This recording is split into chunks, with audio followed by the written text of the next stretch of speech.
Hello everyone. चलिए हम लोगों ने क्वेश्चन नंबर 8 तक कर लिया है ना। और नेक्स्ट पैराग्राफ जो है वो क्वेश्चन नंबर 9 और 10 है ना, दो क्वेश्चन के लिए दे रखा है। चलिए देखिएगा क्या लिखा है इसमें। हाँ, एफ एक्स इक्वल टू है ना, f x equal to ten inverse. अच्छा, और पैराग्राफ के नाम पे तो बस केवल ये फंक्शन ही दे रखा है ना, इसके अलावा कुछ है नहीं इधर। F x equal to ten inverse under root 1 minus 4x square minus 2√3x divided by. अच्छा, ये जो लिख रखा है ना, इसमें से देखिएगा अगर मैं 3 कॉमन लूँ तो 3 कॉमन आ रहा है ना, बट √3 बाहर आएगा और अंदर बच जाएगा 1 माइनस 4x स्क्वायर। देख पा रहे होंगे सभी, ठीक है। इसमें से इस रूट के बाहर 3 लाए है ना, तो 3√3 बन के बाहर आएगा। चलिए कुछ इस तरीके से आ गया। अब फिर हम ये जानते हैं कि जब भी tan इनवर्स वाला एक्सप्रेशन दिया जाए तो सबसे पहले दिमाग में ये आना चाहिए कि कहीं ऐसा कोई एक्सप्रेशन तो नहीं दे रखा है ना। अगर ऐसा कोई एक्सप्रेशन दे रखा होगा तो क्या होगा, इस फॉर्मेट में लिख पाएंगे ना। ये क्या होता है, tan inverse x minus tan inverse y। तो अभी तो शायद इस फॉर्मेट में नहीं दिख रहा है, तो क्या ऐसा बना सकते हैं। और ऐसा जब भी बनाने जाते हैं तो सबसे पहले ये 1 बनाना पड़ता है। तो 1 बनाने के लिए क्या करो, इस टर्म से है ना, ये जो दिख रहा है √3 इंटू √1 माइनस 4x स्क्वायर, इससे क्या करो, न्यूमरेटर डिनोमिनेटर को डिवाइड कर दो है ना। तो देखेगा क्या आ जाएगा। आप अब डिवाइड सभी कर ही सकते हैं, तो मैं टाइम वेस्ट नहीं करूंगा। इससे डिवाइड करना है ना, बस ये बता रहा हूं, इस टर्म से डिवाइड कर रहे हैं। तो ऊपर क्या बचेगा, सबसे पहले आएगा 1/√3 है ना, minus 2x upon under root 1 minus 4x square है ना, ऐसा आएगा। और डिवाइडेड बाय 1 प्लस, और इसको डिवाइड करेंगे तो एक काम करते हैं, जो अपॉन √3 है वो ऐसे अलग करके लिख दिया, बाकी का ऐसे लिख दिया 2x upon under root 1 minus 4x square. तो क्लियरली देख पा रहे होगे ये जो एक्सप्रेशन है वो बिल्कुल इसके जैसा बन गया है ना। तो क्या लिख सकते हैं अपन इसको, चलिए थोड़ा सा ऊपर कर लेते हैं। आप इसको लिख पाएंगे tan inverse x minus tan inverse y जैसा, tan inverse x minus tan inverse y जैसा, जिसमें x के नाम पर 1/√3 आएगा और y के नाम पर 2x upon under root 1 minus 4x square आएगा। ठीक, अब ये सिंप्लीफाई होके क्या बन गया, π/6 बन गया। और ये क्या हो जाएगा। अच्छा, अगर मैं इसको साइन इनवर्स में कन्वर्ट कर दूं तो ये परपेंडिकुलर अपॉन बेस है, और इधर लिखना पड़ेगा परपेंडिकुलर अपॉन हाइपोटेनियस, और निकालिएगा हाइपोटेनियस 1 आएगा है ना। ये परपेंडिकुलर है, ये बेस है नीचे वाला, तो दोनों पता है, हाइपोटेनियस आ जाएगा, निकालना ये आ जाएगा। तो f x is equal to ये मिलेगा, ठीक है ना। तो फंक्शन जो है वो सिंपलेस्ट फॉर्म में ये आ गया है ना। तो जो फंक्शन हमें दे रखा था हमने उसको सिंप्लीफाई करा, और कितना आ गया, π/6 माइनस साइन इनवर्स 2x आ गया है ना। जो फंक्शन है वो क्या आ गया, π/6 माइनस साइन इनवर्स 2x आ गया। ठीक है, अब बस इनके आंसर बता सकते हैं। तो हाँ भाई, 9th वाले क्वेश्चन में देखिएगा क्या लिखा है। क्वेश्चन नंबर 9 में लिखा है कि अगर x माइनस √3/4 से 1/2 के बीच में हो, मतलब अगर x इस इंटरवल में हो, तो एफ एक्स का रेंज क्या आएगा ना, फंक्शन का रेंज क्या आएगा। तो फंक्शन ये रहा, और देखो पहले x अपन को मालूम है, तो x से 2x आ जाएगा, फिर साइन इनवर्स 2x आ जाएगा, और फिर ये पूरा आ जाएगा। तो बताओ अगर x इस इंटरवल में है तो 2x क्या होगा, 2x आएगा माइनस √3/2 से 1, फिर साइन इनवर्स 2x क्या हो जाएगा, तो हो जाएगा माइनस π/3 से π/2, फिर माइनस साइन इनवर्स 2x क्या हो जाएगा, तो माइनस का मल्टीप्लाई करते हैं तो अपन जानते हैं इनइक्वालिटी रिवर्स हो जाएगी, ठीक है, ऐसे हो जाएगा। फिर π/6 माइनस, ठीक है ना। चलिए इसको थोड़ा सा शिफ्ट कर लेते हैं। आप इसमें π/6 ऐड कर दो, तो π/6 माइनस साइन इनवर्स 2x हो जाएगा माइनस π/3 है ना। इसमें π/6 ऐड कीजिएगा और इसमें ऐड कीजिएगा तो ऐसे आ जाएगा है ना। हाँ भाई लो, ऐसा आएगा। तो यही है फंक्शन एफ एक्स ठीक है ना, जिसका इंटरवल क्या आ रहा है वो हमें पता लग गया। ठीक है, अब जब ऑप्शन में देखोगे तो डी ऑप्शन मैच करता हुआ दिखेगा, मगर यहाँ पर ब्रैकेट मैच नहीं कर रहा है, तो वो थोड़ा सा बुक्स वालों की तरफ से मिस्टेक है ना, बुक वालों की तरफ से मिस्टेक है। यहाँ पे दोनों साइड ओपन ब्रैकेट होगा, है ना। तो भाई देखो, बुक में भी कई जगह थोड़ा थोड़ा गलतियां हैं, तो वो मैं आपको बताते जाऊंगा, है ना। चलिए, तो इस क्वेश्चन का तो डी ऑप्शन सही होगा, है ना। और करेक्शन क्या है वो देखते चलेगा मेरे साथ साथ।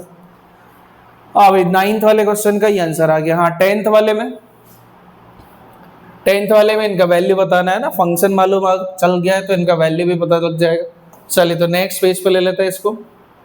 हाँ भाई, वैल्यू किसका चाहिए देखिएगा, वैल्यू चाहिए F of √3 + 1 upon 4√2 plus F of 1/2√2, है ना, मिला लीजिएगा, इसी का वैल्यू चाहिए हमें।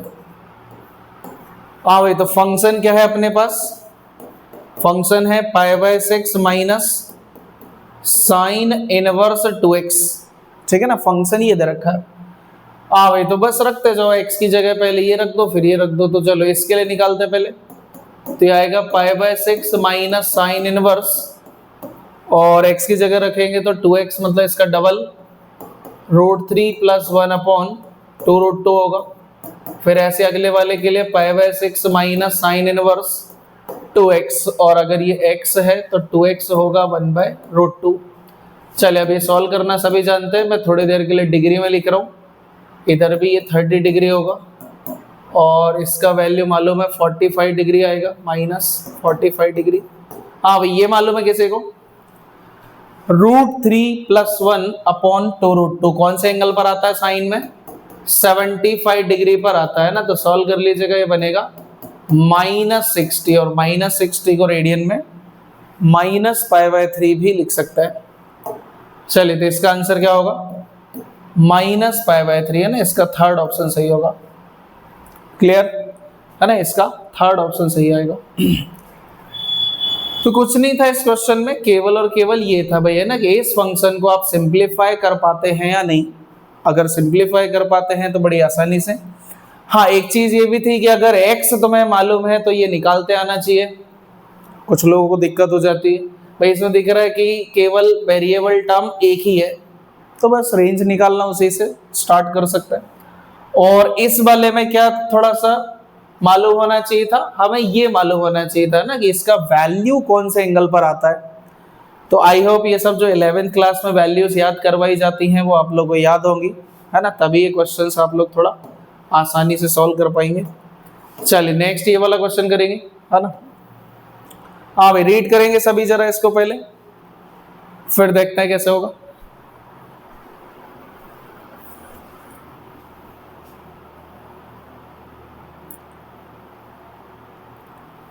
हाँ भाई, रीड कर लिया। चलिए देखिएगा, है ना, इस क्वेश्चन में क्या बोला है। हाँ भाई, सबसे पहले लिखा है if alpha is the minimum value of the expression, है ना, इस एक्सप्रेशन का मिनिमम वैल्यू अल्फा बोला जा रहा है ना। तो इसका मैक्सिमम मिनिमम ये सब निकालना जानते होंगे, रेंज निकालना सीखा होगा सभी ने इस फंक्शन का। और बीटा ये दे रखा है ना, और स्क्वायर ब्रैकेट जो है वो ग्रेटेस्ट इंटीजर फंक्शन को डिनोट कर रहा है, ग्रेटेस्ट इंटीजर या लार्जेस्ट इंटीजर एक ही बात है। चलिए, तो देखो अल्फा बीटा आ जाएगा, तो ये वाला तो ऐसे सॉल्व हो जाएगा। इसके लिए भी जरूरत पड़ेगी अल्फा बीटा की, और इसके लिए भी जरूरत पड़ेगी। चलिए, तो सबसे पहले तो हम क्या करते हैं, y जो दे रखा है उसका मिनिमम वैल्यू निकाल लेता है। हाँ भाई, तो y = क्या दे रखा है हमें, यह है 4x² माइनस 4x + 17, और डिनोमिनेटर में जो है उसको थोड़ा अरेंज कर लिया, -4x² + 4x + 7।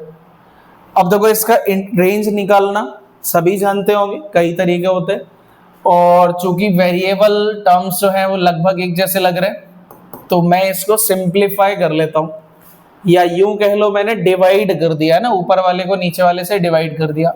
तो लॉन्ग डिवीजन मेथड वगैरह सभी जानते होंगे, तो डिवाइड करके लिख रहा हूँ, क्या आएगा, है ना। तो डिवाइड करो लॉन्ग डिवीजन मेथड से और ऐसे लिख डालो, ठीक है।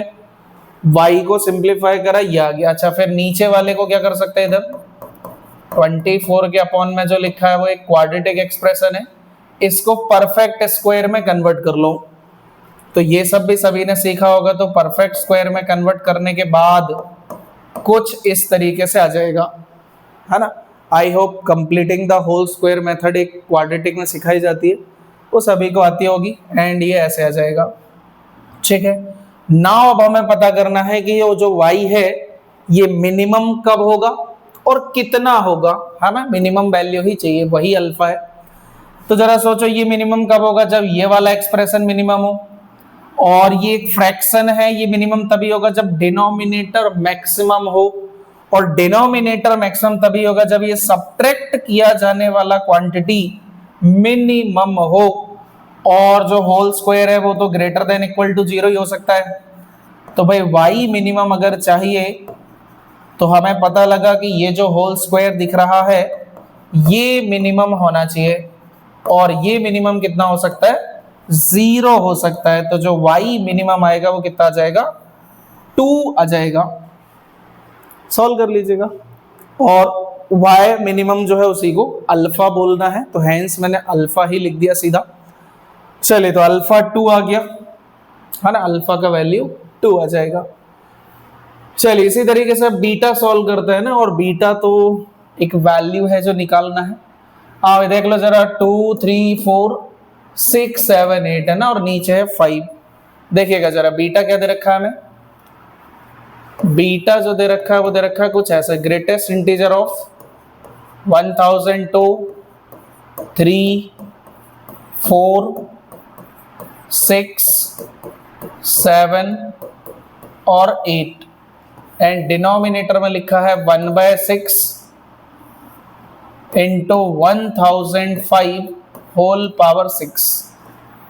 ठीक है, इसका वैल्यू बताना है क्या आएगा, और ये बीटा है, बीटा सॉल्व करके आ जाएगा फिर हमारे पास। अब जरा ध्यान से देखो, और डायरेक्ट ऐसे तुक्का लगाएंगे नहीं, सिंप्लीफाई करके बताएंगे। अब ऊपर 1005 नहीं है, और ये 1005 के अबाउट सिमेट्रिक ही हैं ये सारे नंबर, जैसे 1002 और 1008, मतलब आगे से पहला पीछे से पहला। ये 1005 से 3 कम है तो ये उससे 3 ज्यादा है, फिर ऐसे ये 1005 से 2 कम है तो ये 2 ज्यादा है।